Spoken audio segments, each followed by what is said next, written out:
Okay, did a little test on the fuel line.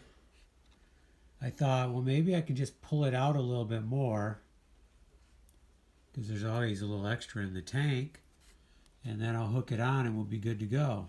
Well, it turns out when I put a little WD-40 on the end, because I thought maybe that would soften a little bit, turns out it's split right down through there.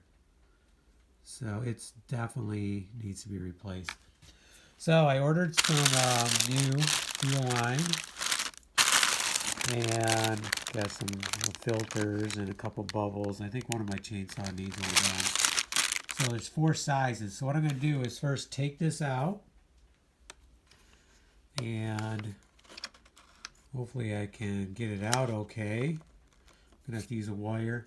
And then try to figure out which size is correct. And then I watched a video by Lester Oliver on cutting the end a little bit to try to get it in there. So between that and maybe a piece of wire with a hook on it or something, I'm going to be able to somehow fish it out, because it's not going to be easy to get I can't get my fingers in there tight. But maybe with his little trick of cutting it, I can get it down in far enough to reach it from the inside and get it. I don't know. We're going to have to see how it goes.